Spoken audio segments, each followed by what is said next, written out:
past 6.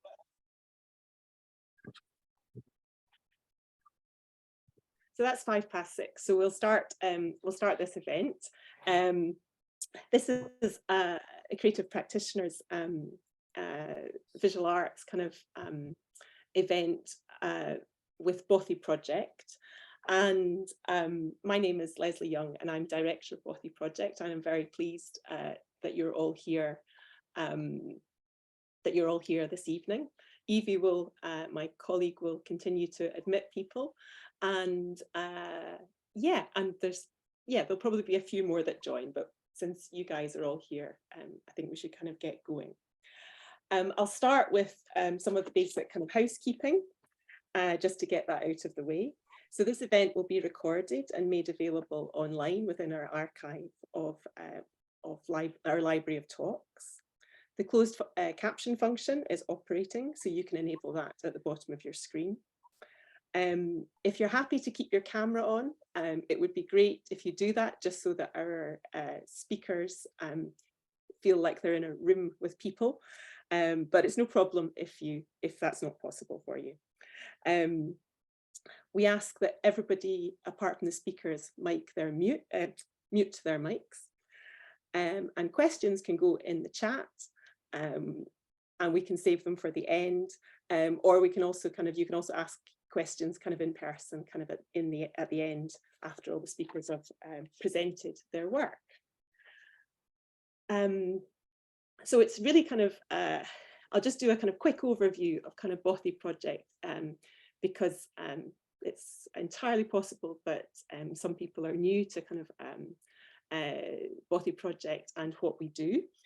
So Bothy Project is an independent charitable arts organisation, and we operate in a set of rural contexts in Scotland. We provide creative residencies in bespoke, small-scale, off-grid spaces, and we currently run Sweeney's Bothy on the island of Egg on Scotland's west coast, and for 10 years have run Intriach Bothy in the Cairngorms National Park. We're working on a number of exciting new partnerships and plans in the Cairngorms National Park and beyond, and we'll be able to announce news of these plans kind of soon.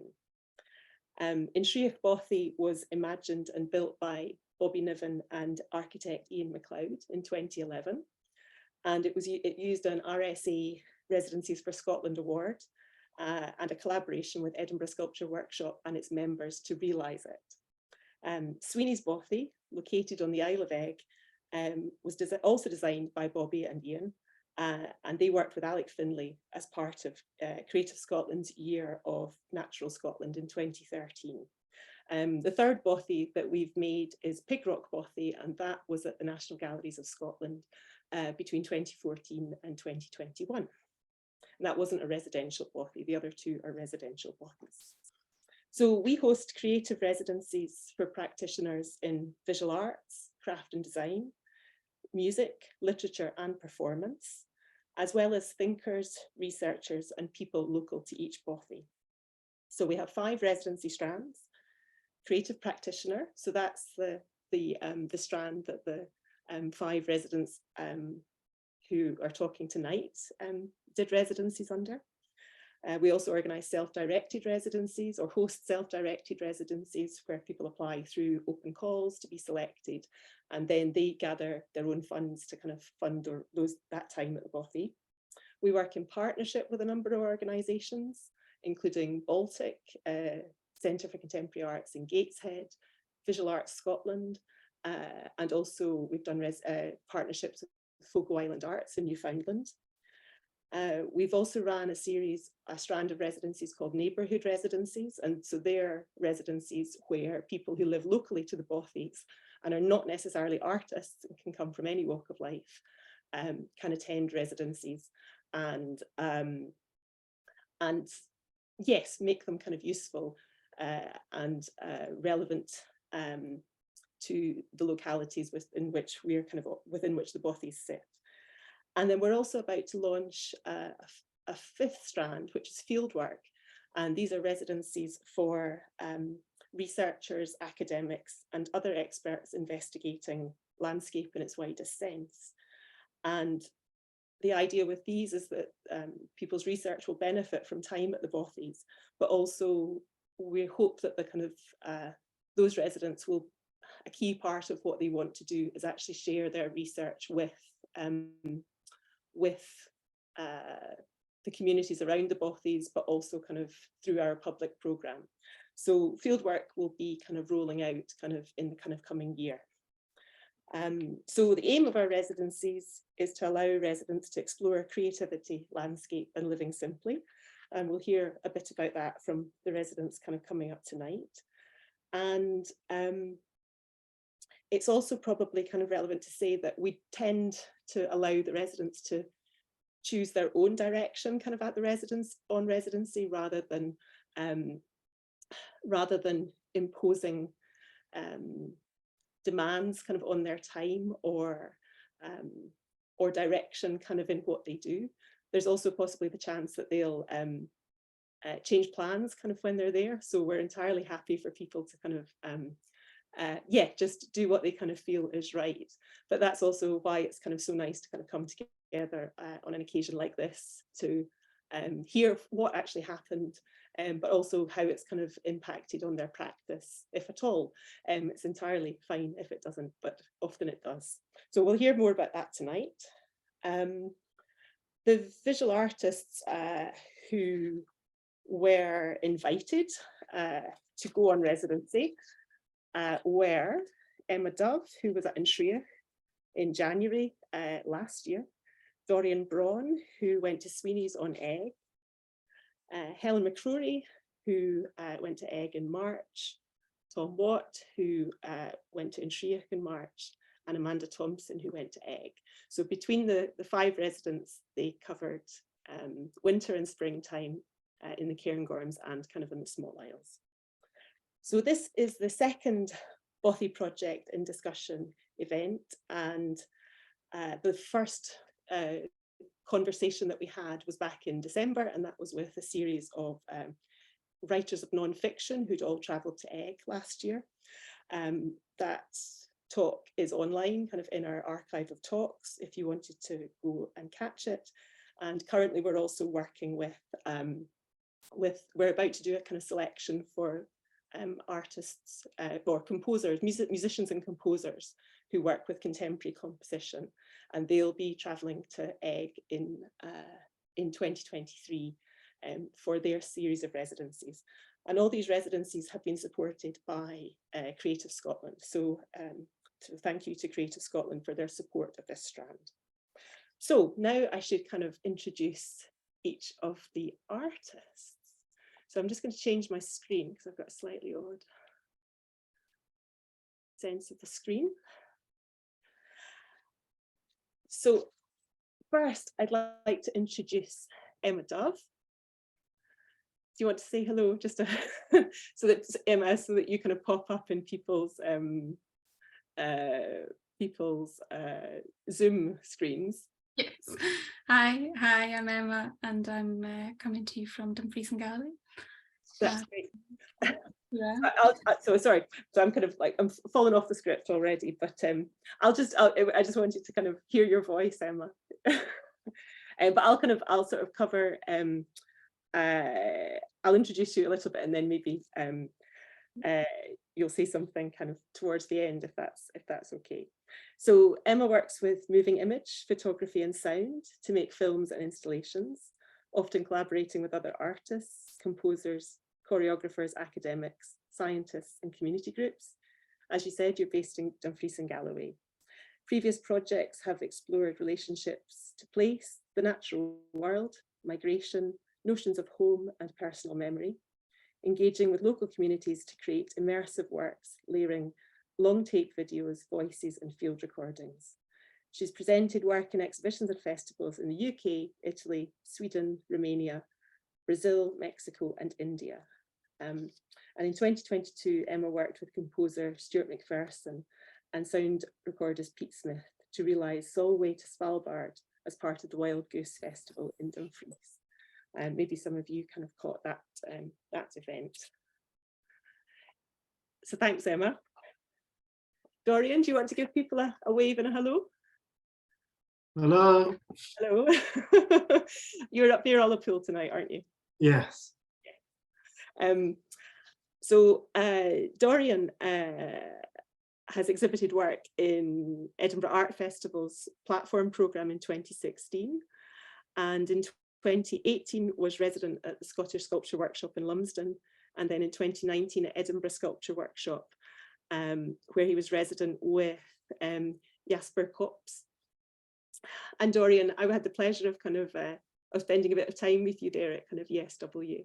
It was very nice to kind of remember the work that you and Jasper were making, which I'll just read this so that I get it right. But you were making a cello designed by the musician Alexander Batten Grant, who was from Granton-on-Spey, and he lived between 1856 and 1942.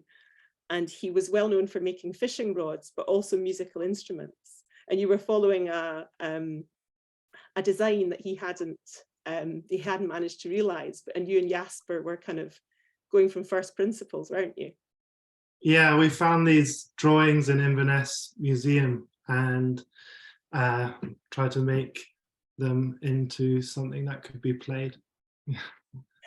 I think you got quite a long way down that road, I think. Yeah, we're pretty far. Yeah. So I should also say that Dorian was a co-founder of Project Cafe in Glasgow, if anybody has fond memories of that. I certainly do. And you're currently working with the local community in Ullapool on a shared orchard, on a community orchard. So maybe I think that might be part of what you talk about tonight. Yeah. Grand. Thank you. Helen, how are you doing? Hi, I'm Helen. My name's Helen McCrorie. Hello. I'm coming to you from Comrie in Perthshire, about an hour from Glasgow. That's great. Thanks, Helen. So Helen collaborates with community groups to make films and sound works that explore sites of work, play and learning. She made The Clock in Commune, shown at the Glassite Meeting House as part of Edinburgh Art Festival in 2016.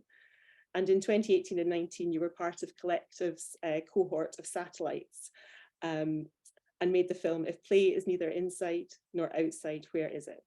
And that was shown at Collective's Gallery on Calton Hill in 2019. You also made We Know a Better Word Than Happy through Now and Next with Lux Scotland and BBC Arts.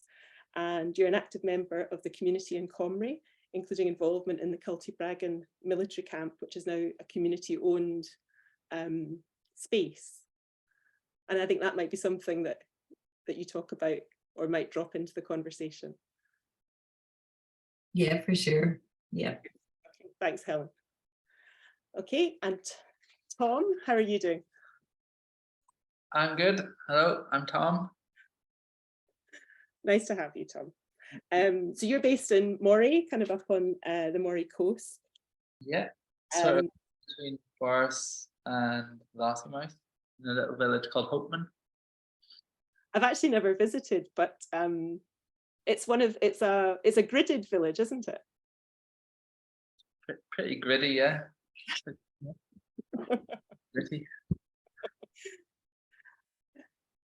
So just to introduce your work, Tom. Sorry, the dog is now Ernie. Please, that's Ernie. Sorry, Tom. Hey. So just to introduce Tom's practice. Tom makes sculptures and systems that offer access to inaccessible or overlooked places in the environment. And a key part of his solo practice is the collaborative work he makes with Forerunner, which is a collaborative group involving Tanad Aron and Andreas Kindler von Knobloch. Together, they've made versatile seating structures, Young Fossil, for IMA in Dublin, and recently the extraordinary granite leap work with Kunstverein Aughrim in County Wicklow. And I wonder, Tom, do you think you're going to talk about oil rigs tonight? Maybe a little bit at the end. I thought I would just sort of introduce my practice because I still feel a little bit new here in Scotland, even though I've been here for, I don't know, 4 years, but yeah, still feel a bit fresh. Okay, I mean, I think when you went off to the Bothy, you had plans for kind of thinking about oil rigs, which I appreciated the contrast. Yeah. So if you could drop them in, that would be great. Yeah. And then finally, if I could introduce Amanda Thomson. Hi there, everyone. Hi, Amanda. So Amanda is an artist and writer based in Strathspey in the Cairngorms and in Glasgow. Her work is based on the nature, histories and ecology of the Highlands. And trained as a printmaker, she teaches at Glasgow School of Art and most recently showed work at the Centre for Contemporary Art with Annalee Davis in Likely Tendrils. Her first book, A Scots Dictionary of Nature, was published in 2018, and Belonging, Natural Histories of Place, Identity and Home was published in 2022. Amanda is currently one of the endangered landscape artists in residence with Cairngorms Connect, a landscape restoration project, and that's alongside Elizabeth Reader and Robbie Singh, Robbie's actually a previous neighbourhood residency resident with us. So there's lots of kind of nice overlaps and kind of connections between everybody's kind of biography. So part of the kind of thinking of inviting all of the U5 artists into the kind of Bothy Project residency program and also the public program was that you were all active in kind of in very diverse rural situations kind of in Scotland. And interestingly, as Tom kind of noted, even though kind of very kind of busy and kind of active and present, there's a possible kind of, there's a kind of need or a possibility for kind of connections to kind of be built between people, even just because there's a kind of general, you know, there's just the simple fact of kind of distance between people. So so it's very nice to kind of have you all kind of to have had a shared kind of experience of the kind of Bothy residencies, and hopefully a kind of some friendships and allegiances kind of built kind of between yourselves and kind of more widely with the audience tonight. So at this point, I should probably hand over to Emma, who it would be great to hear, yeah, what you'd like to kind of share of your residency experience and your work, Emma, if that's okay. Yeah, thank you. I'll share my screen. Can you see my screen okay? Yes. Thank you. Thanks everyone for coming, and also thanks so much to Bothy Project for inviting me to undertake this residency. There's a lot that I could say about my residency, but because we've just got a short amount of time, I wanted to focus in on the value of permission, both in terms of being given permission to do a thing and also granting yourself permission to do a thing. So when Leslie first got in touch with me, inviting me to undertake a residency with Bothy Project, on the one hand, I was really delighted. I was much like many artists, I think, had followed Bothy Project for many years and had always kind of dreamed of spending some time in one of the Bothys. And so I was really delighted to have the opportunity. At the same time, sort of in tandem with that, I also immediately had the question, why me? Why do you want to invite me? What can I bring to that? And I think that probably speaks to my own self-confidence in my work at that time, but also sort of seeing a value in my work to others. So I suppose I mentioned that in terms of just recognizing that the invitation itself was really validating for me at that time. And I think that's something that is hard to understate, but you know, just to have the invitation and sort of be given permission to go and spend time in a space is something that was a real boost for me personally. So on the 7th of January last year, I set off up to Inchriach and bundled all of my many bags into a wheelbarrow and set off across the fields and up the hill this very kind of slippery, slidey, steep, snowy hill to get to the Bothy, which wasn't very successful. But once I got there, it was great. And when I was at the Bothy, I had planned a rough plan to work on new photography work, which is something that I really love, but I don't often find the time to do. So it tends to be something that kind of gets pushed into the corners of my work, and I perhaps haven't necessarily recognized it as a kind of part of my main practice. So my background, as Leslie mentioned, is more in filmmaking, but it's something that I really value, and I wanted to spend more time and more attention on. So it was a really nice opportunity to do that and to give that some space.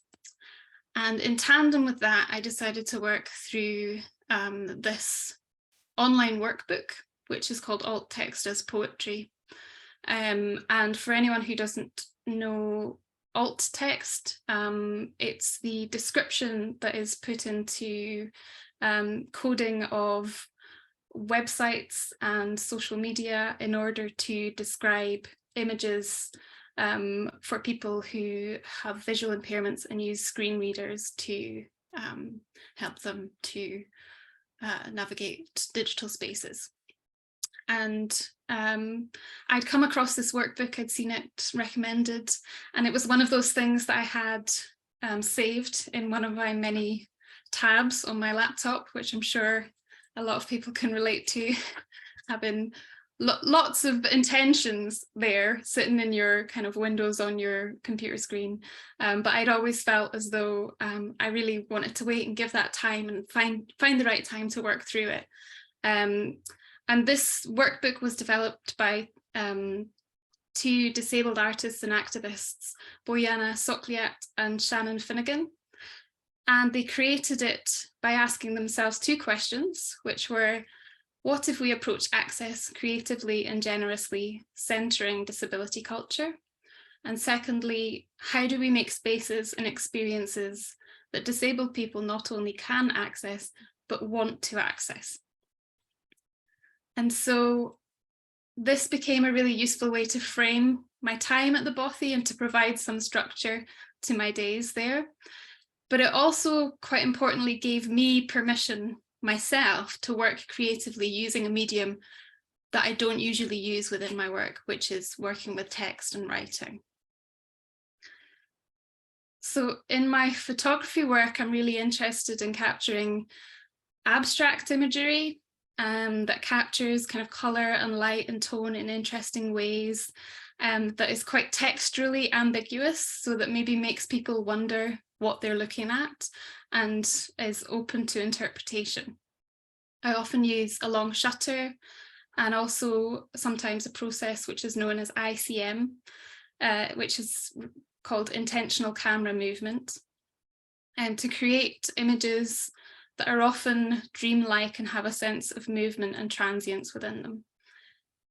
And this arose a question for me in terms of thinking about image description with these images, was whether to decide to focus on describing the image itself, the essence of the image itself, or to describe the process of the image creation in some way. And I decided to focus on the former, to really sort of think about how I would describe some essence of the image, which is the text that you can see on screen. But I wanted to give you a sort of sense of what it might have been if I described the process.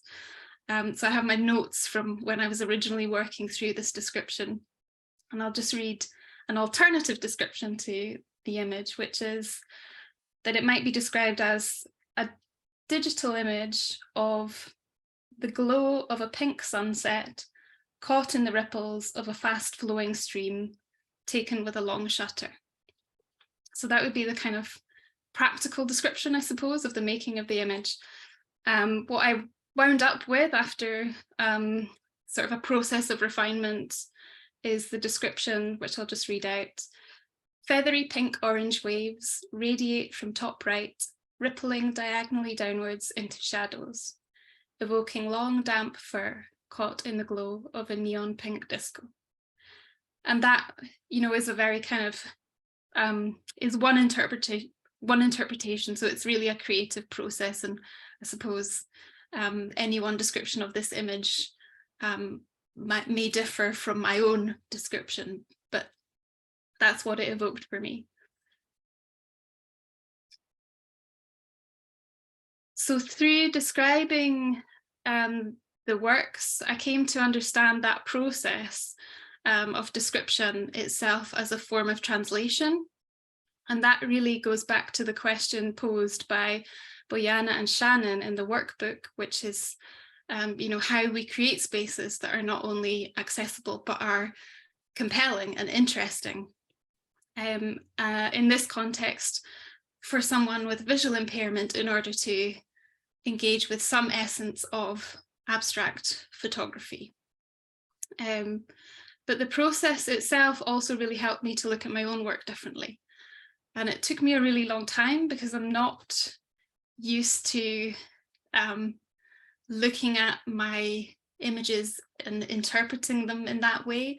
And I'm also not used to working with words and working with text and writing normally in my practice. But it made me really appreciate description not only as an access tool for people with visual impairments, but it also really has the potential to be another route into appreciating and interpreting artwork in general, I think for a really wide breadth of people.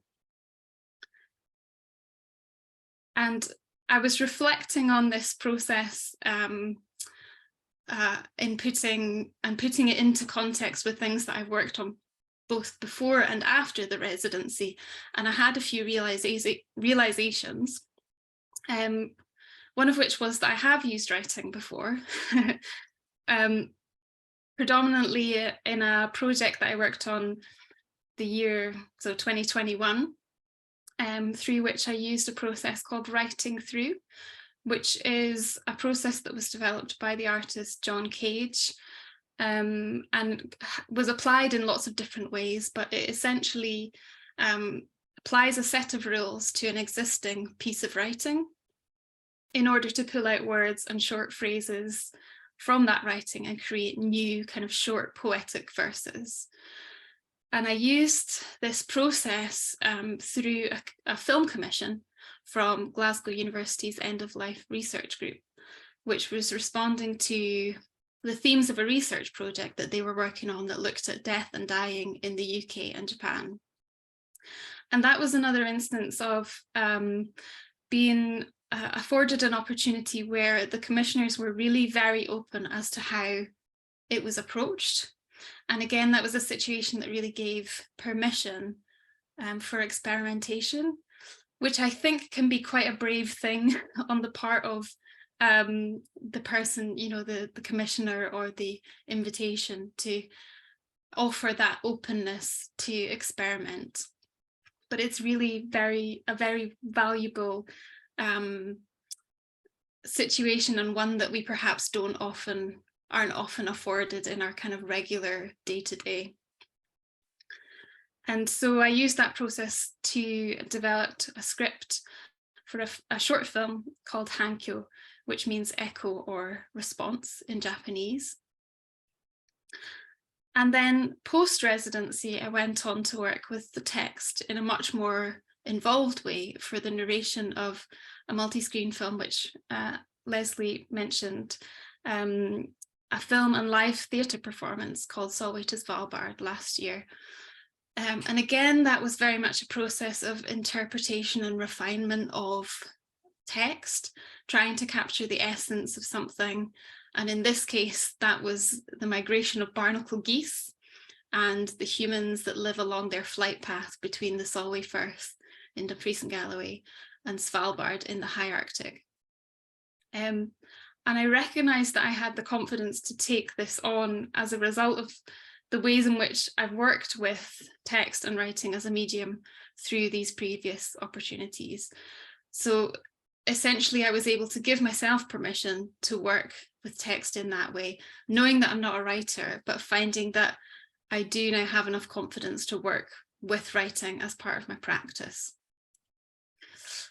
And just to end on another important kind of permission, going back to the Bothy, which was the importance of giving yourself permission to stop and relax and process. And I think within the context of a 1-week residency, you sort of feel like you need to make the absolute most of it and sort of make the most of every, moment that you have there. So for anyone who's been to Inchriach, you'll know that there's a wood-fired horsebox sauna just down the hill, which was something that I felt that I couldn't turn down the opportunity to use, but also felt as though I ought to make some sort of creative work around that process, which I suppose speaks to best intentions of trying to allow yourself and give yourself permission to stop and relax, but also living in a world where productivity is king. But the upside of that was that I created a sort of beginnings of an experimental film of this little kind of special nook. And I'm now thinking about perhaps developing that further and working on a narration to accompany that film. So it's sort of come full circle in that sense of recognizing and incorporating these processes of working with writing and narration into my practice, and my time at the Bothy being a really valuable part of developing that confidence in my work. I'll stop there. Thank you. Thank you so much, Emma. That was a kind of I didn't know that you'd made the kind of the work kind of when you were kind of with the work in the sauna. But what I do remember is that you sent a list of all the things that you'd well, not quite consumed, but that you'd sort of utilized kind of in your week kind of at the Bothy. Yeah. I feel like I should read it out because it was a lovely list. 11 litres of water, 7 bags of firewood, you cooked 17 meals, you hosted 2 guests, you recharged AA and AAA batteries 54 times, you burnt 23 tea lights, you made 10 round trips to the farm, you did 5 laptop charges at the farm, you went for 1 sauna and 3 dips in the Spey. You took 1,004 photographs, you filmed 2 videos, you read 1.5 books, and you did 9 writing exercises. So yes, that was highly productive. I tried my best. Right, Dorian, sorry for setting you up for possibly a kind of a kind of sense of not being so kind of productive, but I also know that you kind of had a great time on Egg, and can I hand over to you now? Oops, I think you need to put your microphone on. Okay, yeah. So yeah, first of all, thank you for your talk, Emma. That was really nice. And I really look forward to hearing what everyone else has got to say. And yeah, thank you for the opportunity to go to the Bothy.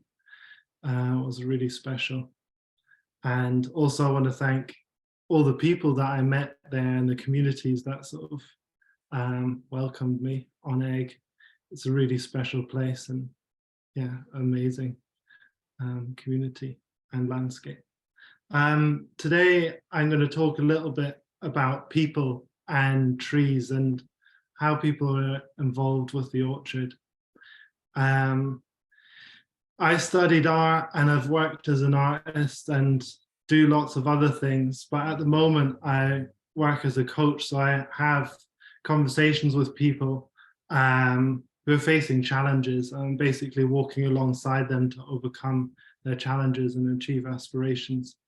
I think that might give some context to what I do, and also the cafe was a space where people came together around food and community was created. And then to give more sort of context of what I do is, like, I'm a really active director in a forest school just here where I live. And it's basically a space for young people to engage in informal learning and engage in the landscape really directly.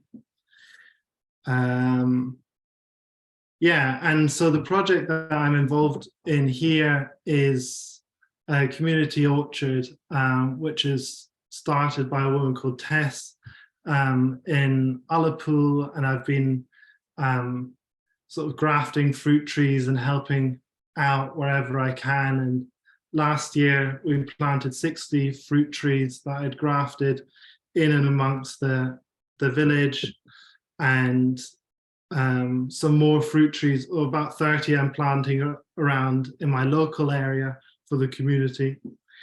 And because all of these orchards are sort of in their infancy, I really wanted to see how people engage with an orchard and what sort of meaning maybe an orchard could have for people. Yeah, and for the community. And because Eggs Orchard is very established, and it was just really interesting for me. Yeah, and also if anyone wants to interrupt at any point, feel free to ask any questions. I've got a couple of photos, so I'm just going to share my screen so you can see maybe a few photos, and then I'll stop sharing my screen.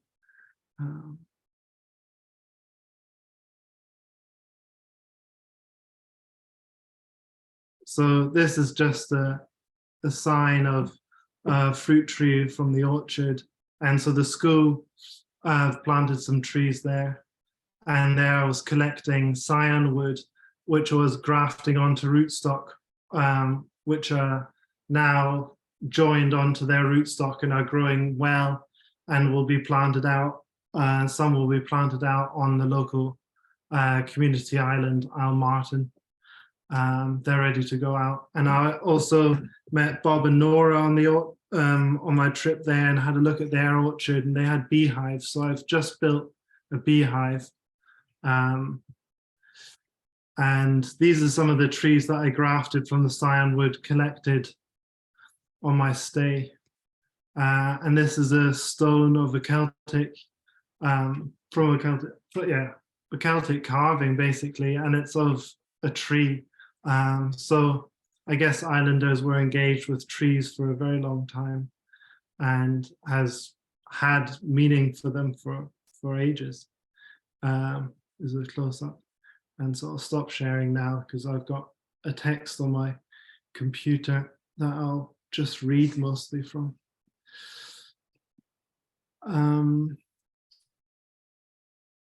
So I spoke to people on the island, and everyone sort of was very positive about the orchard, and they spoke about the beautiful blossoms in spring, and how much they harvested in autumn.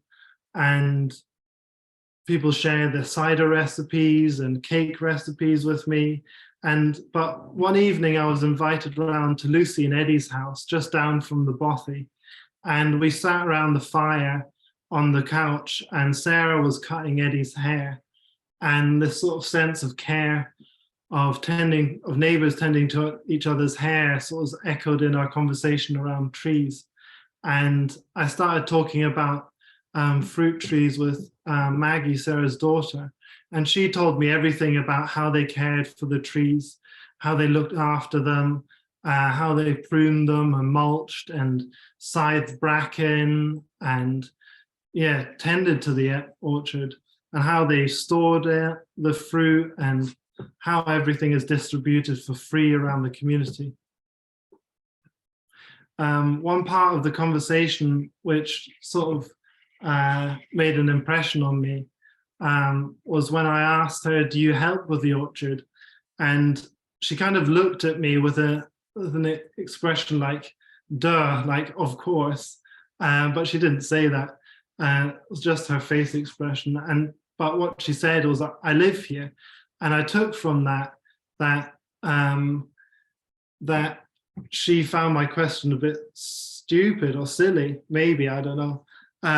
But that of course she helps, and by virtue of living on the island and being part of the community means that she looks after the trees. So the two go hand in hand, it seemed like. And I understood that this sort of sense of belonging to a community and this responsibility and activity of care was really part of daily life on the island and how people live. And it seems to me that community and environment is something that the islanders are embedded in and belong to. And that the orchard is a space that brings people together, where life is lived. For example, youngsters have their birthday parties there, and during winter they all get together and prune the trees, and skills are passed on how to care for the trees, and they make food and come together and light a fire and burn diseased deadwood in the winter. And then in the autumn, collectively the apples are harvested and they press juice and drink fresh juice and share out all the produce in the local shop for free. So everyone gets free apples, and there's this sense of a huge amount of abundance. And people making food, like apple cakes, like the recipe that I was given.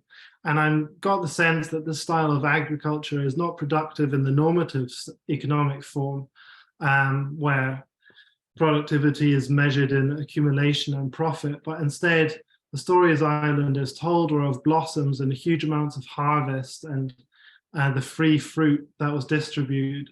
And it was about the enjoyment of each other's company and social life. And I felt like that was really important to this community orchard, and it was more about an increase of joy and pleasure.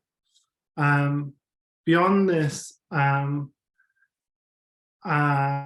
also think that from what I heard from people who tended to the land, and spending time around my own house looking after the trees, I think there's an opportunity to sort of reimagine land practices. And I felt that through my conversations, I understood there's a distinction between land management as something that is done towards the surface of the earth, and care for land can instead be an activity of deeper engagement. When in a landscape, we can open ourselves and render ourselves vulnerable to be moved and participate with the world. When we open our senses and engage, we can become alive towards the world that we live and work in. By walking and feeling the spongy, wet ground under our feet, it's possible to notice where the water collects on the land, notice the temperature, and observe the frost crystals on the grasses. And by looking for these sort of signs, you can get a sense of where to plant trees and how to engage with the land in a different sort of way. Similarly, by feeling the difference in temperature on the skin, sun traps can be found in microclimates become apparent. And this practice of centrally surveying and engaging with the meshwork of the more than human relationships of a place, we begin to mingle with the environment, becoming alive sort of in the intermediate zone of the earth. And in this habitable zone, we can become mixed up with soil, air, bracken, worms, fungus, and so much more. And in this sense, we live in the land and not upon it. So I got the sense that the community were so deeply engaged with it that they weren't sort of foreign to it, that they lived in this landscape and were really, really engaged in a different sort of way. And I feel that social life and plant and animal life is mutually permeable.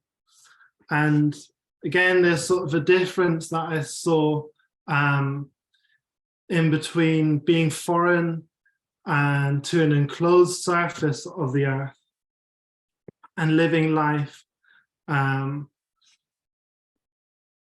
a more sort of enmeshed way in the landscape.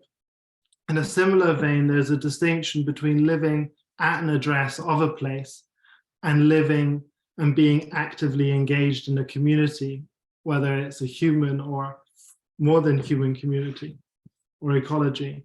And sort of from Haraway's perspective, tending to the orchard could be a practice of making kin and odd kin. By making kin, she describes those relationships that have a mutual obligation to one another. She writes, I have a cousin and a cousin has me. I have a dog, the dog has me. And likewise, I got the sense that tending and living with the orchard and the community, we have an orchard and the orchard has us. Tending to the orchard is a practice of care towards the vital terrestrial and social connections that sustain and continue life. And so those were some of my thoughts that I kind of was thinking about in terms of what it might mean to be part of the landscape and care for trees and be part of the community.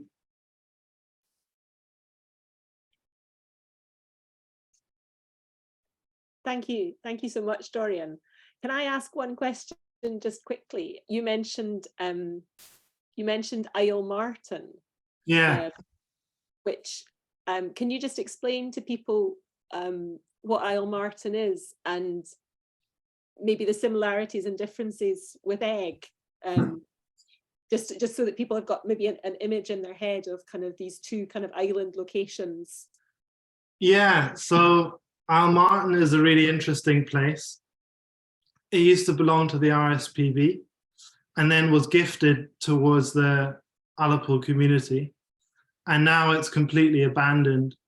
And about 30 years ago, or maybe like 35 years ago, my father-in-law Bernard used to live there as an RSPB warden, and he planted loads of trees there. And the trees now like a fully grown woodland, and there's no deer or rabbits there. So it's kind of a special place in terms of for plant life to flourish and ecosystems to kind of establish themselves, because the rest of Scotland is sort of either grazed by sheep or grazed by deer and is massively overpopulated. So it seems like a good place to plant fruit trees. And yeah, and it's just there's a couple of houses there that are empty for guests to stay, and there's a garden that people sometimes go over, and people pull up there with their boats. And yeah, it's a nice place to go in the summer, and it belongs to the community and is cared for by the community. And that's where we're going to plant some of the trees. If we can, I've tried to arrange like a couple of times to get the boat across, but it's always tricky to find a ferryman and difficult to get the weather. Get a good time with the weather, basically. But some of the scion kind of cuttings that you've kind of taken from egg, will they be some of the trees that you're thinking of planting on Isle Martin? Oh yeah, 100%. So I gave a fruit tree over to the community orchard on egg that I had grafted previously, and then they sort of gifted me a whole bunch of cuttings, and they've all now taken sort of the growing tissue is sort of fused now with the rootstock, and I could either plant them now as whips, as small 1-year-olds, or I could grow them on as 2-year-olds. But I think I'll plant them out this year, and then they'll get a chance to put their roots in the ground and establish themselves. Yeah. Okay, thank you for kind of sort of building that kind of picture between the two locations. If there are questions, maybe people could pop them in the kind of chat for the moment, or just make a note to kind of bring them in kind of at the end when we sort of like move to a sort of group kind of conversation. We probably at this point we should kind of invite Helen to speak about her kind of time on actually on egg as well, which was a little bit after Dorian. I think you were there in March last year, Helen. Yes, hi there. Yeah, I was over in March, and it was just fantastic being at Sweeney's Bothy for the second time, actually, because I'd done a self-funded residency the year before. So it was totally amazing to be invited back, and I'm so grateful to Bothy Project for that opportunity. And it's great to hear from Emma and Dorian. I think I can see quite a lot in common with our practices, and there's something about care and something about attention that I'm really, finding an affinity with. I'm not quite sure if I can match Emma in terms of productivity during the residency with that long list, but so I've got some images, so I thought I would share my screen. Hopefully it'll go a little bit better than the practice. So I'm going to share my screen just now, and just let me know if you can see something. Here we go. Okay. Yeah, that's good, Helen. Yeah. Is that okay? So that should be full screen just now. Is that all right? Yeah, that's full screen. Three images up. Yep. So I've probably got too many images on this presentation, so I'm going to go through them quickly, but I thought I would talk a little bit about prior work and just kind of explain how I'd got into the residency, I suppose. So I work in film and video, and I've worked in collaboration with community groups, and there's a bit of a blurring in my practice between a bit like Dorian, between involvement in community organisations and community initiatives and practice, and also teaching and learning. So I've set up community groups like a community choir in the village of Comrie in Perthshire where I live, and also an outdoor play group.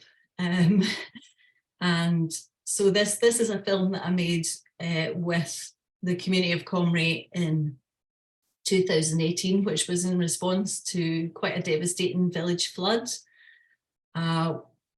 which had beset the community, and I think there was over 100 households were flooded. But the thing that really got to me was a lot of people were talking about losing their whole entire family archive. So I made this project. It was kind of on a theme of rivers and memories, and I worked in collaboration with the community choir on the project.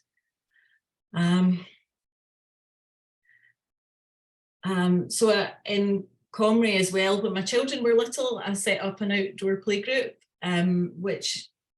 so we have a community buyout in Comrie, a bit more recent than the egg one. I think it's 2007, and it's a former military camp and POW camp that the community bought out and now uses for small businesses, and there's a community orchard, but it's a very strange kind of brutalist military architecture with Nissen huts and a huge concrete firing range.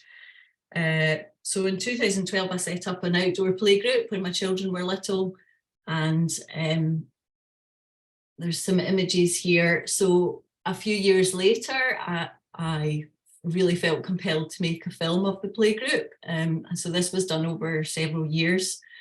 I think it was watching the children's amazing creative activities and kind of anarchic learning that was at play, out with of institutional spaces, but with a backdrop of these very kind of extreme military institutional, can't get much more institutional than that kind of military brutalist architecture, I guess, including a nuclear bunker, a former Cold War nuclear bunker, which was being converted, which had been bought by a private company and was being converted into a data center for data storage.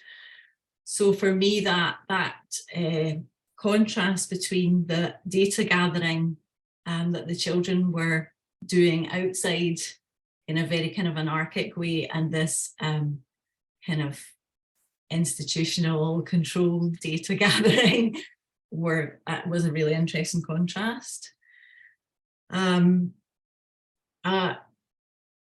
So as Leslie mentioned, in 2020, I was selected for a BBC Lux Scotland Now and Next commission to make a short film, and this was again exploring the subject of play, but this film was made again in a community space, but a community space in the cities. So it's the Children's Wood in Glasgow, in Maryhill in Glasgow, which the community fought for 10 years for ownership of this space under constant threat from for the council turfing them out and building private housing. So I felt after the pandemic, there was a real kind of, and UK lockdowns, UK governments had really neglected to consider child welfare in some respects, particularly when it came to children in cities living in built up neighbourhoods, some of whom were stuck indoors for months. So just after lockdown,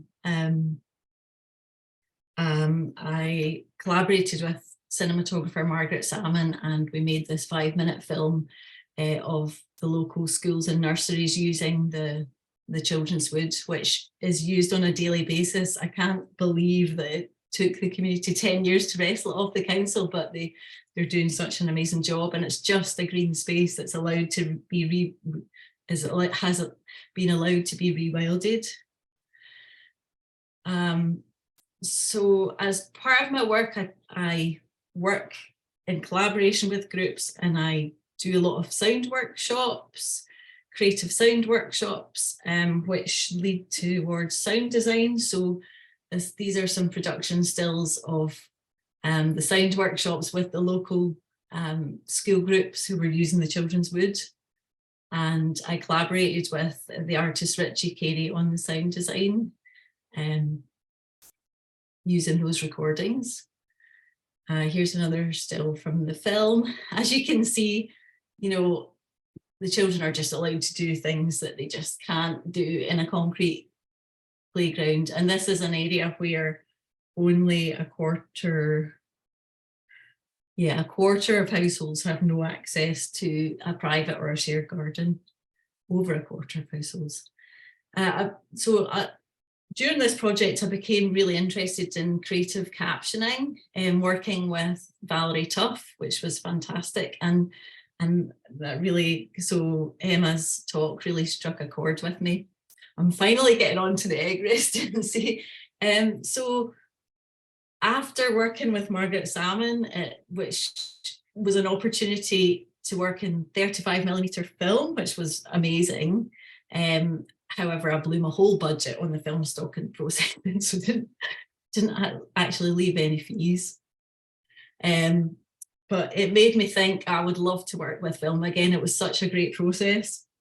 But 35mm is just out of my reach, you know, in terms of how much it costs, and also just the size of the cameras, you know, and getting hold of the cameras. So I really wanted to use the Bothy Project residencies to learn how to work with 16mm film.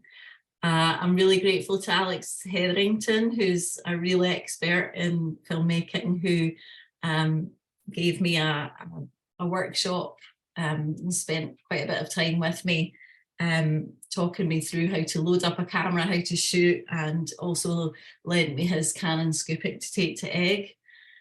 So I used the residency as a chance to do some film tests, but I've actually been going to Egg for a long time. My husband's family are from Egg, so we've been going since before the Egg handover in 1997, and we've spent lots of family holidays there. So I know the island really well, and it's long been a real inspiration to me in my practice. From the point of view of the people that are there, who are, as Dorian says, so welcoming and also so creative, and just have done a wonderful thing with the community buyout, and have really pushed that forward to such a successful model for community ownership, which you can just tell by the fact that the population has nearly doubled since the handover. So I've always kind of had it in the back of my mind that I would love to make a film on Egg, but I've not really had the opportunity on family holidays. So I kind of started that process in 2001 on a self-funded Bothy residency. And then this Creative Scotland funded one allowed me to get some 16mm film stock and take it up there and hire a camera. And so my focus really is portraiture, portraits of some of the women on it, mainly women on Egg, who were very involved in the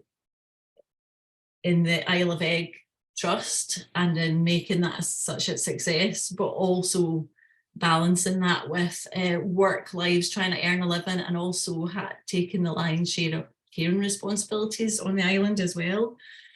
So while I was on Egg, I made some film portraits of some friends, of some women I know and some women I don't know so well on the island. This is Camille Dresler, who's written a fabulous book about Egg and about the community buyout, which is really well worth a read. This is her in her garden above Flag Bay, drying out seaweed. This is Peggy Kirk, who's the oldest resident of the Isle of Egg. Now I took new colour 16mm film stock, and I also took some very outdated black and white stock and some Kodachrome stock.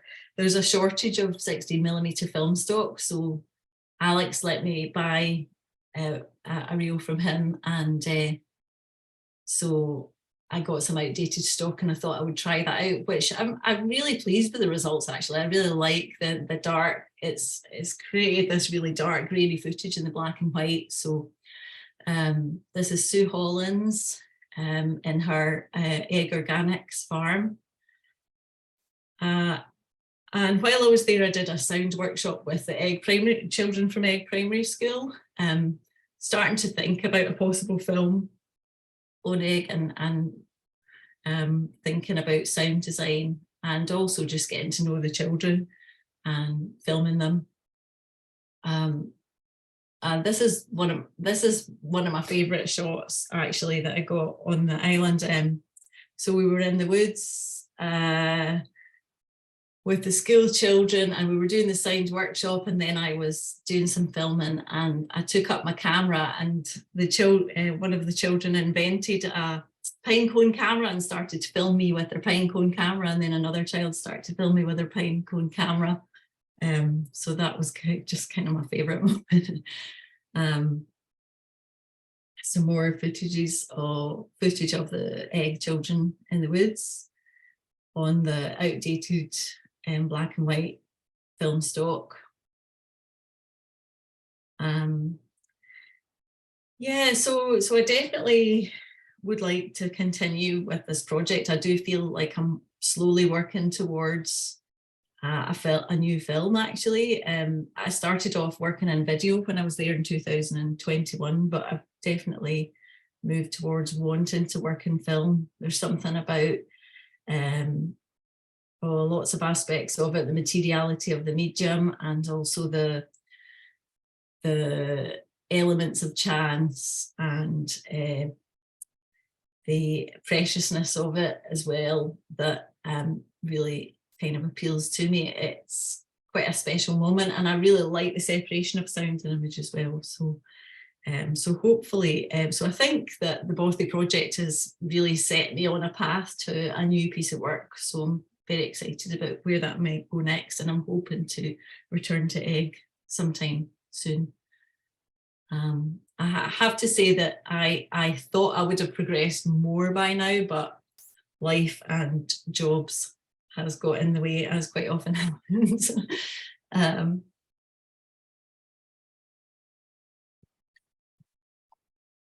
So just before I go, I would actually just like to thank Lucy Conway and Eddie, and like Dorian said, you know, all the welcoming islanders, and lots of the people who agreed to be filmed and had conversations with, and yeah, it's just such a great place and really inspiring. Thank you, Helen. and I think I'd forgotten that you'd done the kind of sound workshop with the kind of school. So yeah, I think you were pretty productive kind of on your residency. No need for any kind of apologies. And I also it's also great to see the kind of kids in your photographs or in your in the film stills, because I'm imagining that some of those are they're the same kids that will be kind of learning to kind of prune the apple trees and kind of look after and care for the kind of the trees and the kind of produce kind of as they kind of go. Definitely, and the reason I was drawn, I really wanted to film the children. I mean, I think that the children and young families are it's vital for us, any small community, especially having such a small school. So I think the Islanders really kind of measure their success by how healthy the school is and whether the school's doing okay. And children just also brighten island life, and that you can tell by the amount of people who don't have kids and grandkids who turn up at all the school events. You know, it's really nice. Lots of nice social things on the calendar come from the primary school. So. Brilliant. Okay, well, let's we'll save kind of questions and kind of more kind of crisscrossing thoughts kind of till we've heard from kind of Tom and Amanda. So can I hand over to you, Tom, if that's okay? Hello, everyone. I'm Tom. Thank you so much. And I thought I would just start this with just introducing my practice a bit, and then finish with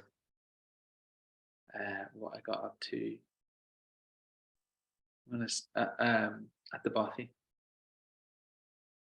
And I'm just going to make sure that my screen sharing is happening, because I think something's up there. That was the whiteboard again, Tom. Yeah, it's annoying. I'm just in a bit of trouble. I might have to computer audio. Sorry, the same thing is happening. It's not giving me an option for sharing, not a whiteboard. Anyway, maybe I will just get on with it. So I didn't have as productive a time as Emma either in Shriecht, but I had a really nice time.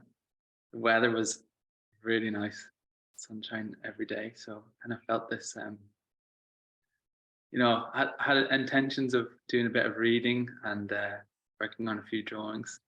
I sort of just every day felt like I had to go outside and go as far as I could, and had a bit of like pent up energy. I've got 2 young kids, and got this opportunity to go off on my own and stay in this Bothy.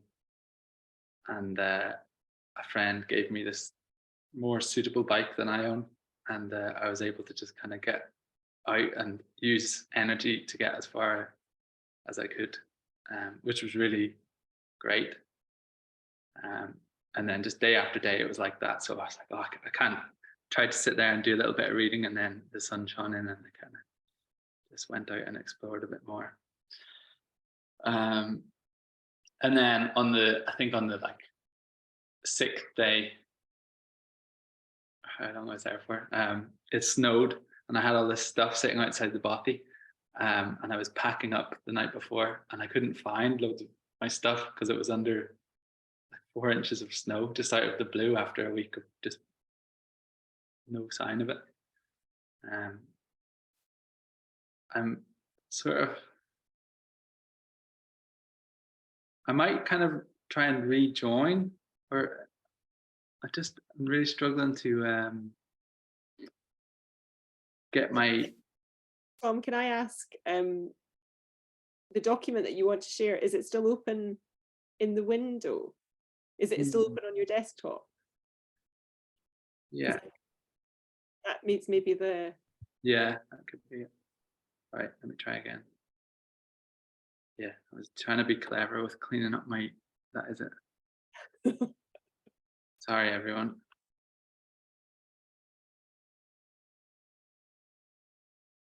Okay, super. Is that looking better? Right. Perfect. Apologies. Right, so I'm just going to start again and introduce you to what I sort of do. So these are some structures and places that I've made in Ireland and some in Scotland that I've made over the last number of years. Kind of like to make these places in locations where I find little opportunities, they're not used, and maybe I'll kind of watch those places and then decide if it's maybe if I'm allowed to make something, or if people will get annoyed if someone starts doing whatever on a bit of public land. So I sort of like sit there and wait and then see what's good for the place. So the top left image is a little whale watching station that I made on a cliff path near where I live in Scotland now. And that was there just sort of for people to kind of come upon and sit down and look at the sea. And it was made out of this sort of reconfigurable scaffolding system that was intended to be moved elsewhere along the coast into different little lookout stations. That's still on the go, but very slowly. And then I'll go down to the bottom right one, is a little amphitheater I made on a little residency in Paris, where I kind of, it was just this little ignored corner of a really nice courtyard where people came to have lunch. And I tried to like reform the land into something useful. So I kind of dug up the earth, this really nice sandy earth, and then added a little bit of cement. So it was sort of just enough to kind of solidify, and then made this sort of little amphitheater for people to have lunches in. And it will slowly kind of disappear. I actually put a bit too much cement in, and it's lasted a lot longer than I thought it would. But eventually it'll crumble. And I'll move down to, this is a basketball hoop that I installed on the outside of an art centre in Ireland. And it's sort of supposed to look like a bit like a logo, part of the signage of the art centre. But you could go in and ask for a basketball behind the desk, and then for a little while the art centre had this little, you could go out and play basketball, and then this seat was beside it as well. So I kind of make these places for people to gather and to play or sit and relax. So those are the big things. Kind of also interested in scaffolding. This is a wooden scaffolding system that I've made with some friends. That kind of, it's based on this guy from the 70s, this designer called Ken Isaacs from America. and we sort of riffed off that and try and make these useful objects for your house or for exhibitions. So this picture is it's hosting this painting exhibition last year. So we kind of made these things that hold paintings and different sculptures, and then a little chair. And then there's another scaffolding system here that we made to get up to a decorative column in a gallery. But you kind of like the way that I wanted to use scaffolding as a way of exploring a space rather than like, well, that's what it's for, but in a more kind of soft way than repairing a building, but just like having a little look and a wander through this funny little room that's been built over and over by different people into different functions, and it's sort of going through the history of the building up to the end where there's this decorative big chunky column thing. So yeah, that's part of this interesting scaffolding, which leads on to the oil rig stuff, which I'll get onto at the end. But then I'll just quickly talk about some small things that I've been working on since just kind of like moving to Scotland and a bit of lockdown, just kind of being stuck in the house. I started working on these little lamps. I'm working with the 3D modeling program SketchUp. So it's a program that I use quite a lot, and I find it a really nice tool for collaboration with some people that I make things with. Just have these models going, and we have little ideas for things that we want to make, and then people add to the model. And then there's all these little worlds that kind of form digital worlds with layers of stuff built on top of each other. And some things get built and some things, I don't know, get lost in that space. But then these are some glass things that I've been working on lately since being on the residency. I was really interested in all these rocks, big giant granite boulders that I might just skip ahead down to that actually. Yeah, so this is my brother. He's the map reader, so he came along one day, and I wouldn't be so confident in like going exploring on my own so much, but he came along and sort of showed me how to, like, where I could go and where is maybe a bit far. So I had a really nice 2 days with him, kind of like going up into the snow and finding these big boulders, and I was kind of interested in not making something up there, because I kind of feel like I don't really have a right to make like some sort of structure up in the mountains. Like I'm there for a week, just feel a bit new, and you know, it would be a bit, I don't know, cheeky to like start building something. But I was thinking of ways to kind of like maybe capture parts of it. So I was interested in trying to take casts of these big boulders that I found, and then kind of like quickly realized I didn't have a lot of time left from all my running about. But I made a few little small molds of a rock whilst I was there, just kind of learning the process. I never really did that before, so it was kind of nice. I brought a few little bags of plaster and cement and different little things along with me. So this was on the final days when I sort of had a little bit of time to sit down and get on with making a few things. And kind of one of the ideas with this was to do it in paper mache. So this one on the top right here is a version of this small rock that I chose, and I've made it out of, since I got back, I made it out of egg boxes and sort of blitz them in a blender and then smush them into that mold that I made, and just to make these kind of paper structures. And it's on a small scale, but I'm sort of trying to imagine how that could be on like a really big scale, and thinking about using casts of large things like those boulders, or sorry, the molds of those large things as shelters, sort of like I don't know, just getting a cast of a mold on a rock and then just sort of just shifting over to the side, and then all of a sudden you've got this little place to be in. And then there's also like a little bit of research that I did into observatories. Or sometimes there's one in Dundee anyway that is made of paper mache. The actual dome is made of these really thick layers of paper mache, and it's made of that because it's a really lightweight material, and you need to be able to kind of crank this little wheel and turn the whole building around. But it's been there for I don't know how many years, and it's fine. They just paint it with gloss paint, or some sort of good paint, and it works.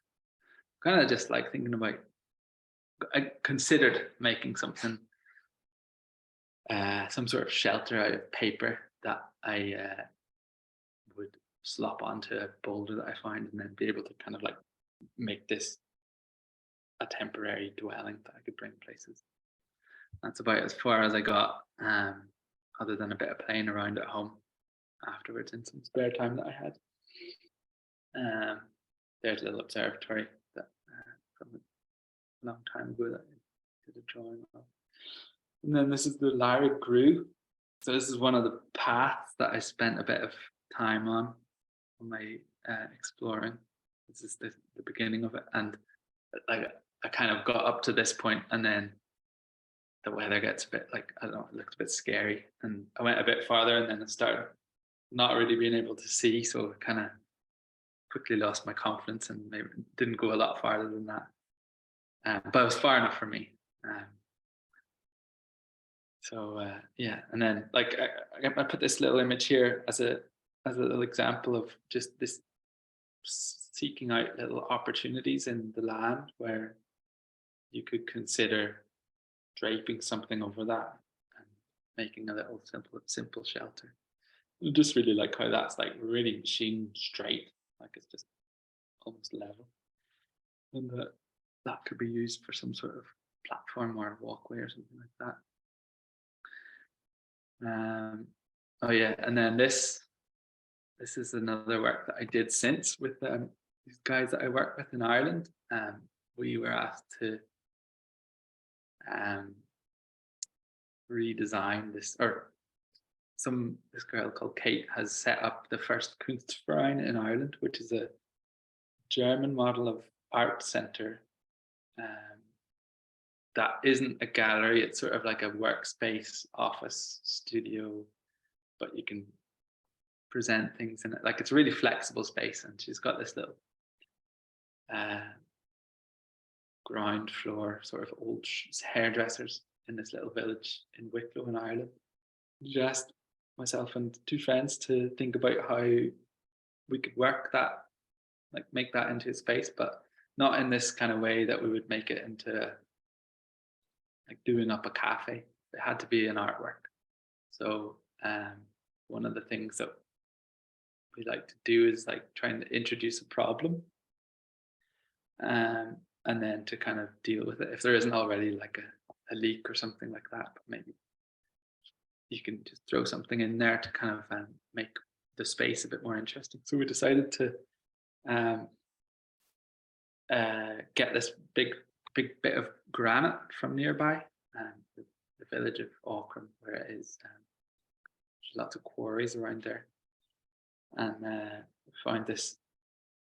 After a few goes of looking for big bits of granite, we found this one, and got some people to help us get it back into the gallery. And it was a bit of a joke, because I don't know if you know of this thing where people put these big giant rocks outside their driveways, and they say maybe they've like carved the name of their house into it. But in this village, just every single house has this. As you go farther in, the rocks get bigger and more ridiculous than they say the name of or the number of the house on it. So it was sort of a joke to put this big granite boulder in the middle of the room. So that's it there, and then we made these. This is the start of it. These are the first shelves that kind of deal with this rock. And there'll be other furniture that kind of like addresses it or fits onto it, for the different flexible uses of the space. And then it also kind of acts as a, you can use it as a stage as well if you want. So yeah, I guess without really knowing this boulder searching in the cairngorms led to this work that happened earlier this year. So that's a good, I suppose, a good outcome of it. I think I could say, yeah, I'll just quickly say what I'm up to now, and then that'll be me. I've just started a little project where I'm trying to make early stages of making a watercraft sort of thing, based on an oil rig that I want to make, because I live on that sort of top shelf on the Moray Firth, where quite often there's big oil rigs getting pulled into Cromarty, and they kind of get taken apart or fixed there. So they go in and out, and I always see them and find them quite amazing structures. Like, I know they do bad things to the earth, but like at night time they're just like very Christmassy or beautiful shining things in the water. And I'm kind of just like wondering if I can make some sort of thing that is one of these gathering spaces or space of use or platform for development that is made in some sort of DIY way out of bits of stuff from around that I can use as bring out to the water and use as a water artwork testing facility. I don't even, yeah. So at the moment, I've got a canoe. That's as far as I've got. I'm trying to get a little engine for it so I can feel a little bit safer on the water. And then I'm going to make a little outrigger, just so I can kind of, I've no experience on boats other than taking this out a little bit. But I kind of just would like to get a bit of confidence in the water, and being where I live, experience the sea a bit more. So yeah, I'm going to make this outrigger for this canoe that is going to sort of be the first test of this oil rig. It might have one big arm that goes down and touches the sea. One of the important things for me is that's different than a pontoon that just floats there is this physical connection to the seabed. And I think of it like scaffolding, like I was talking about earlier. It's like this physical exploration device that can actually touch the bottom, this invisible landscape under the water. And I'm kind of just looking to explore that in what way I can, without drowning. A bit scared of drowning. So yeah, that's what I'm up to. And I think I'm just going to stop sharing now.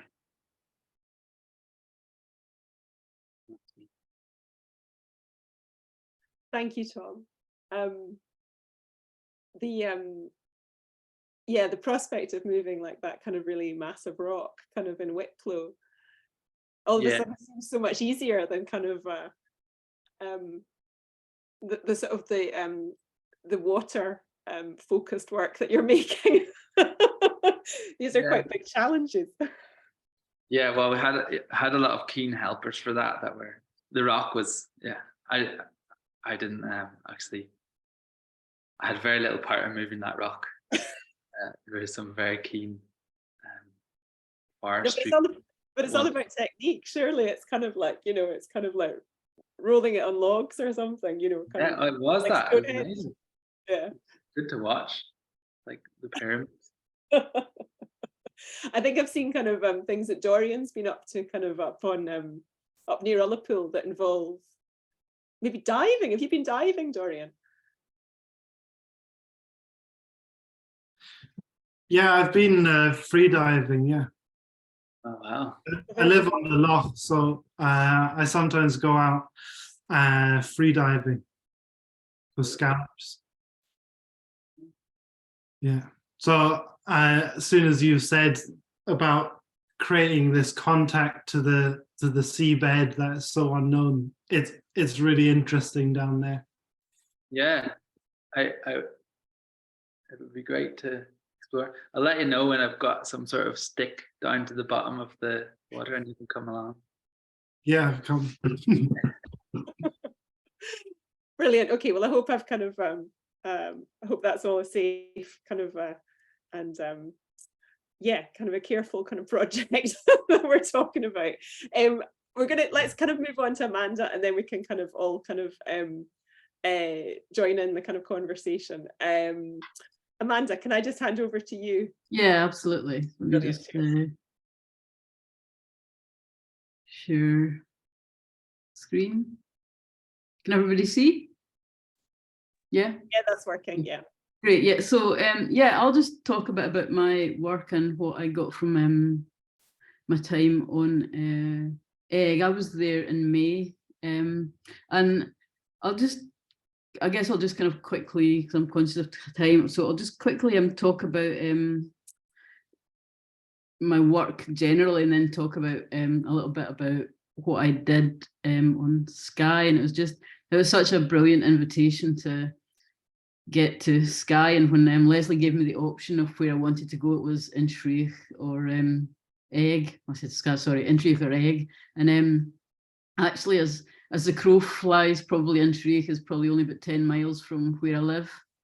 So it was really brilliant to get over to Egg. And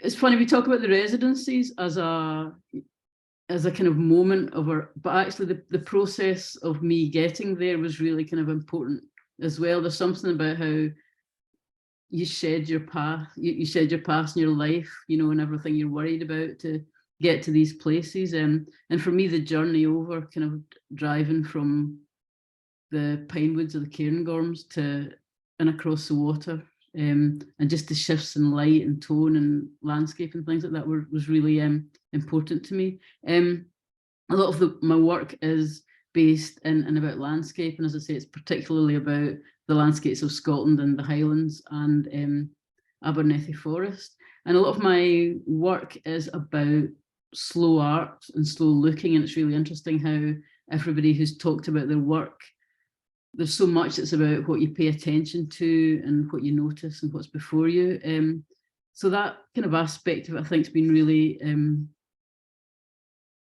important to me. And just ideas of recording, ideas of what happens at different times of day in terms of different light, what you see, how you record it, becomes an important part of what I do, but also I think the not knowing when you arrive. And I can't stress enough how important it was to be able to have a residency without the need to produce, without the need to have a product at the end of it, where you could just be in a place and just be yourself, and kind of actually just have, like, and I think what Emma said about having permission, just having permission to have the headspace. And if all I got out of the week was thinking, which it wasn't, that would have been kind of more than enough. I don't think we give ourselves enough time just to stop and to be in one place.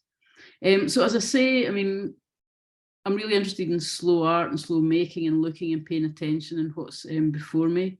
Quite, oops, not why this is jumping. Increasingly, writing's been a really important part of my work. I'm really interested in languages, language of description. So this was my first published book, which is a Scottish Dictionary of Nature, which is kind of a compendium, I suppose, of found words from Old Scots language dictionaries, which relate to different parts of nature, land, water, weather, birds, woods, and walking. And I think all of these aspects of the book kind of really came into play when I was in Egg. I spent most of my time out and walking.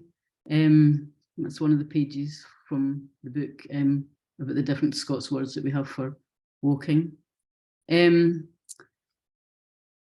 yeah, so is it working?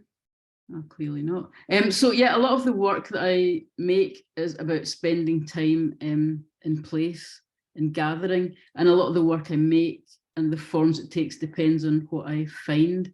So I'll gather sounds, I'll kind of make films, eventually I'll make etchings and prints, I'll incorporate writings into the work, and I like how I tend to work in component parts, so each different piece I make tells a different part of the story. And I think when you go to a place like Egg, you can feel overwhelmed. And I think what's really interesting about how Helen's making work specifically about Egg, because she's just had this time to go back and go back and go back and just find things and people to make work about. And that's certainly how I am about the work I make in Abernethy Forest. And when I was previously, and I'm again the artist in residence with Cairngorms Connect project. So I'll just show why this is being a bit funny. A lot of my work is about how much time you can spend in place and what you gather. This is kind of, I suppose, the genesis of a piece that I made in the CCA last year called Imago Imagines, that incorporated film, sound, and it was about the ecology of moths. And to gather some of the films for it, I spent a night out working with an ecologist who was moth trapping. And so the work kind of came out of just gathering images, sounds, and visuals from the idea of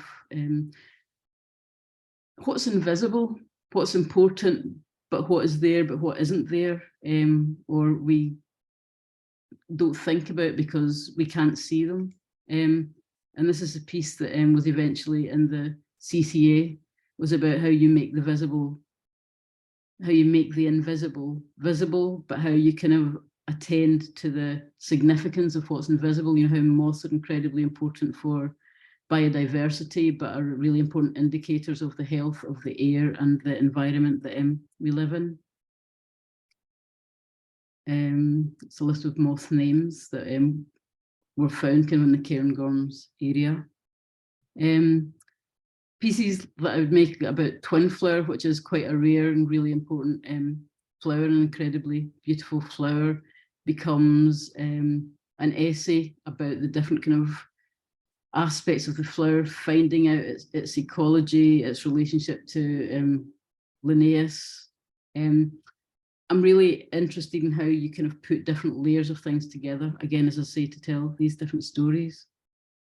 And again, ideas about what's there, but what you just don't see. I don't quite know why this isn't working. And what was lovely for me when I was in Egg was when I opened the window at night, you could hear sometimes, just if the wind was in the right direction, the sounds of Manx shearwaters that were coming in after dark and nesting in the cliffs behind the Bothy. And it's something that I've never heard before, but something I've always wanted to hear. So it was beautiful to have that and to think about that. But the journey, you know, on the journey across to Egg, there was minke whales. Just as I was leaving, there was a couple of red divers in the bay. There was a great northern divers just in the bay across from the Bothy. There was hen harriers. And while I didn't necessarily have the time to make work, I didn't give myself permission. I didn't have to have permission to make work about where I was and what I was seeing, because it was enough to be there and to gather. And I think what we don't always think about, yeah, Belonging is kind of the last book that came out last August. And what was really lovely about being in Intrigue in Egg was, while all the thinking, writing, I think it was probably in print by the time I was in Egg, but I was able to just sit and process all the thinking I'd done about the book as well, you know, thinking about place, thinking about identity, thinking about home. And Belonging is a kind of mixture of natural histories, stories of growing up, thinking about what makes a home. So actually being an egg and hearing all about the process of ownership and how that process of the transference of ownership to the people of egg really has created this incredible sense of belonging. You kind of forget how important it is and how you might kind of take for granted how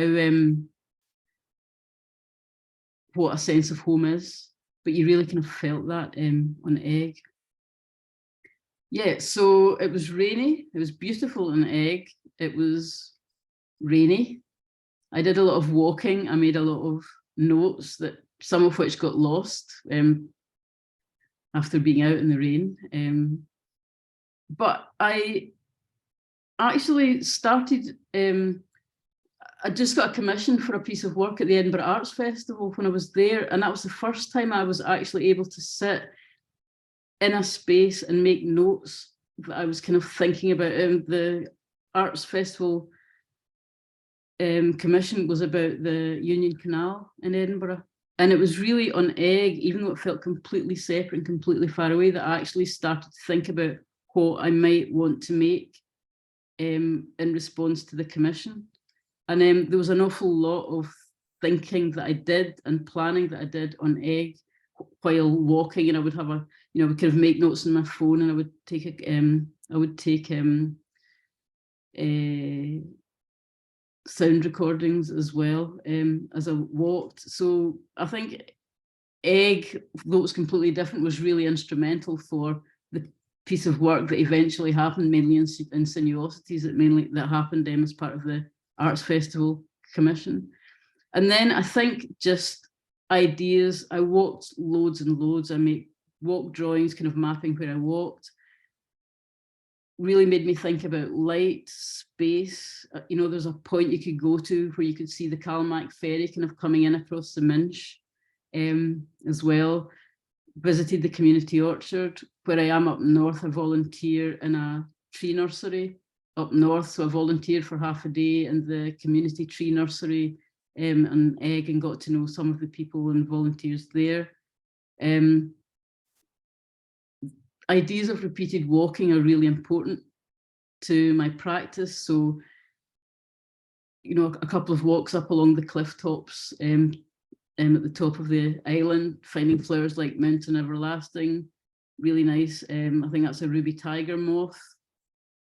Incredible light, views. And I think, you know, and I think that process of thinking allowed me to eventually write, like I write occasionally for every couple of months for the Guardian Country Diary. And it was really lovely to be able to just have almost a kind of,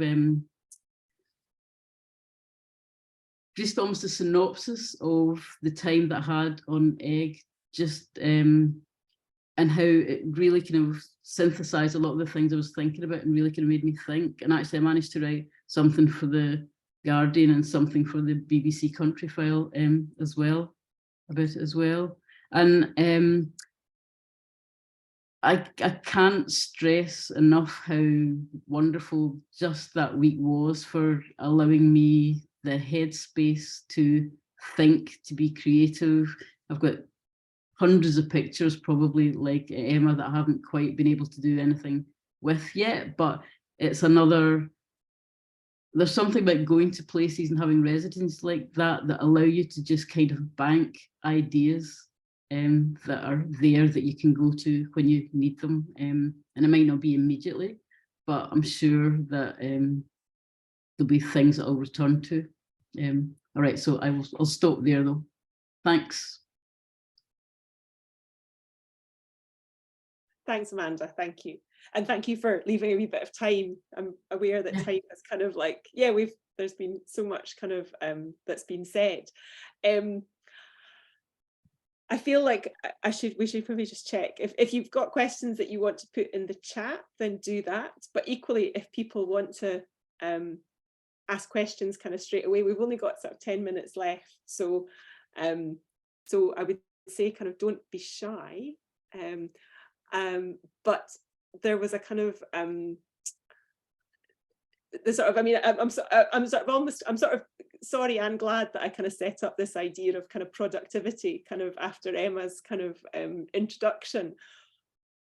but even if that idea hadn't been kind of set up kind of with your kind of with your list, Emma, it feels like the kind of that there would have been there was no shortage of kind of actions and kind of thinking and kind of, and certainly even after this time, you know, almost kind of like 8 months kind of after you've come back from Egg as the last resident, Amanda, you know, the ideas and kind of possibilities have kind of percolated and kind of been kind of expanded and made real, you know, in ways that, you know, yeah, that are just, you know, that are sort of so kind of tangible. So the kind of the sort of the activity is kind of laid bare, and kind of all of the work that you've kind of, that everybody has kind of done, and all of the kind of thinking.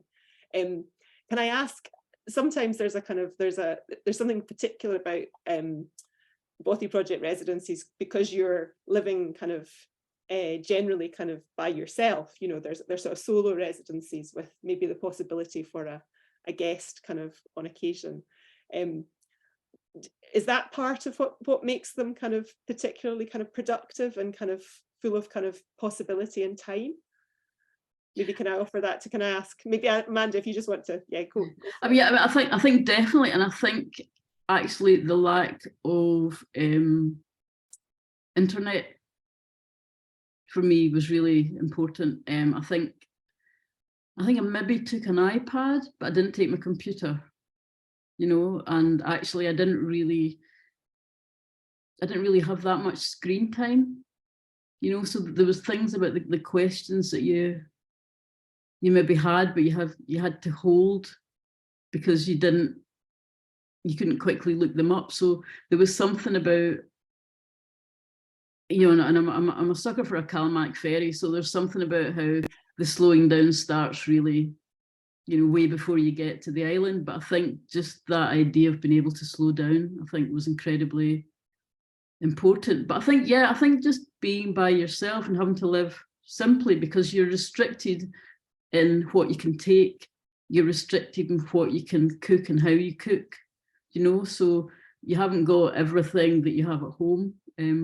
So your attention has to turn to other things because you don't have the distractions that you would ordinarily have. And that, I think, is incredibly, that was incredibly invaluable for me. Yeah. But also kind of, I mean, everybody kind of in some way, you did seek out kind of other people kind of at times or on occasion, you know, whether it was kind of the odd kind of guest, or whether it was, you know, Helen, kind of you kind of speaking, working with the kind of school group, or, you know, also kind of the photographs and the films that you kind of took involved encounters, but I suppose they were kind of focused and kind of, and discreet. And then there was always kind of time to sort of, I suppose, kind of in that sort of solitary sense, kind of after those kind of encounters. Mm. Was that, how did you kind of, did you feel kind of the absence of people once you left them, or were you happy to kind of to sort of walk away kind of after the sociability of the encounter? I mean, personally, I loved the solitude, actually, but I think I was coming out of a really intense, you know, I was kind of coming out of teaching at art school, where you give a lot to your students and everybody else. So actually just having that downtime, it was lovely to be able to say, okay, you know, it was lovely to meet you, and I've worked half a day with you and I've really learned loads, you know, but it was lovely just walking home for me. Emma, what about you?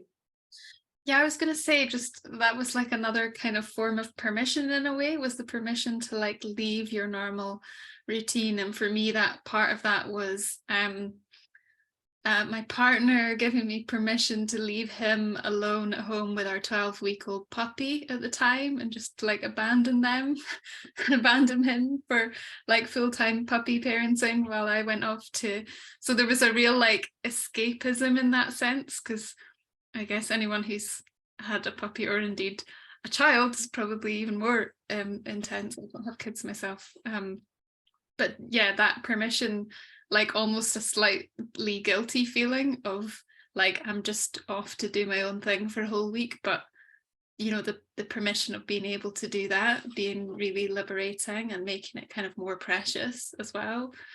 And yeah, I think just like in terms of the list, I suppose I didn't mean it to be a sort of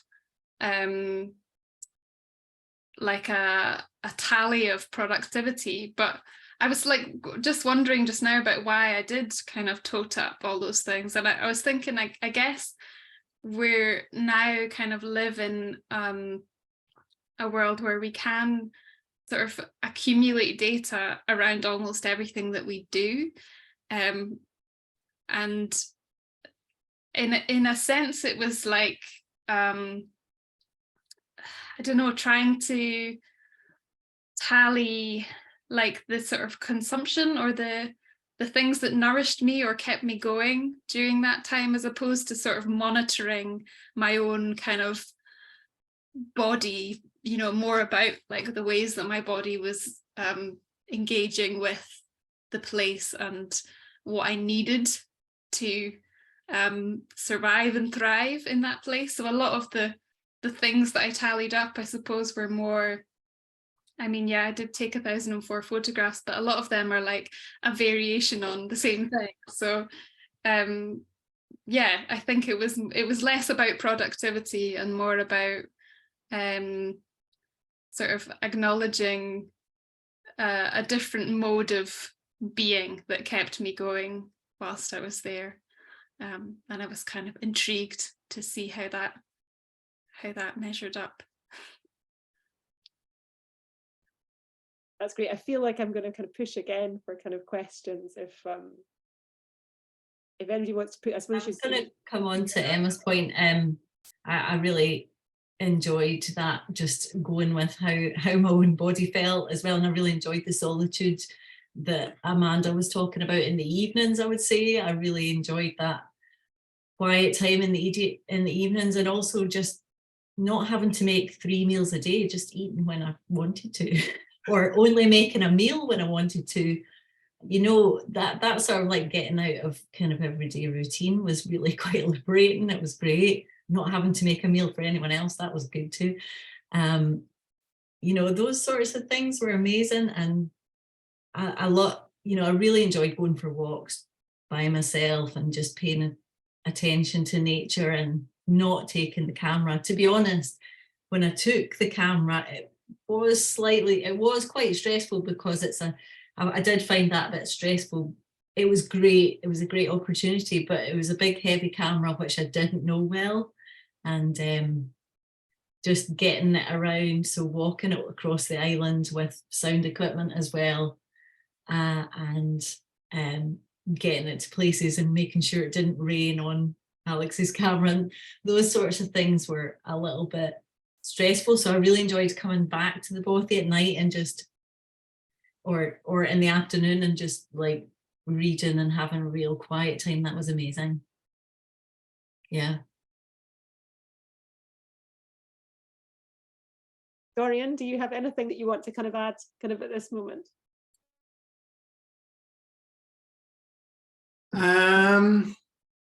About being alone or staying on the island. I kind of forgot what the question was. Yeah, well, I mean, I suppose, you know, you kind of also had a kind of, so you sought out the kind of the people that were looking after the tree nursery and the orchard.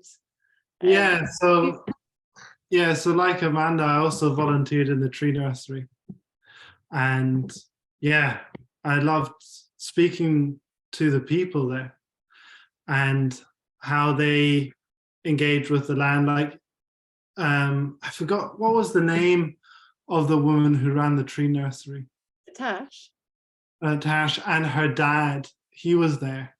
And Wes, yes. Yeah, okay, yeah. So yeah, and they were just talking about all the trees that they've planted and where they're going to plant, and where they're harvesting firewood and how many homes are heated by the wood, and kind of just getting this really sort of tangible sense of how they're engaged in the community and landscape at the same time was really interesting.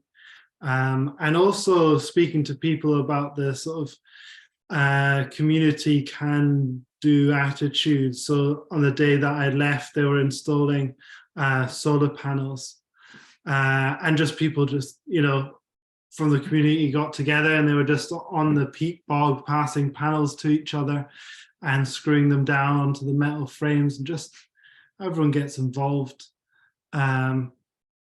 for, yeah, so the sense of solidarity amongst islanders is really interesting to witness how, yeah. And yeah, it's just a very special place.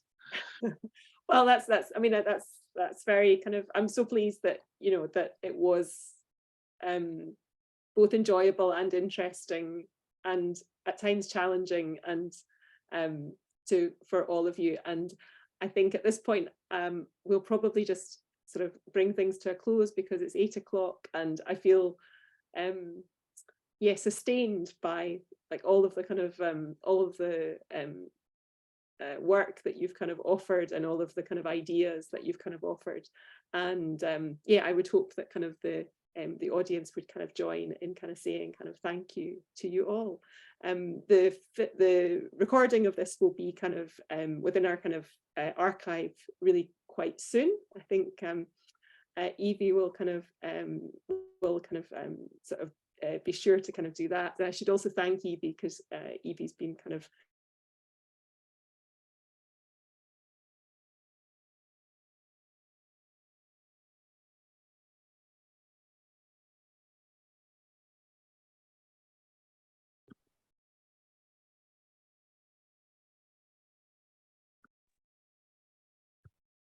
My Zoom just crashed.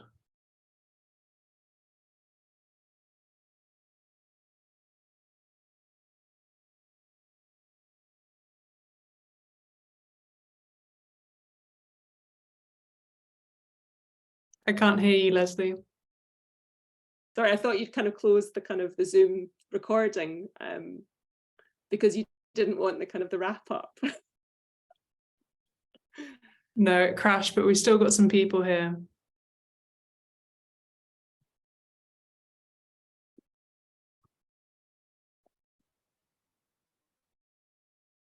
Can you hear me, Leslie? Can? Yeah, we've still got some people here, so. Yeah, no, that's okay. Yeah. Well, I mean, I imagine they'll be going for their supper, but it might take a moment or two. Are you guys okay just to hang on for a couple of minutes? Yeah. Helen and Emma and Tom.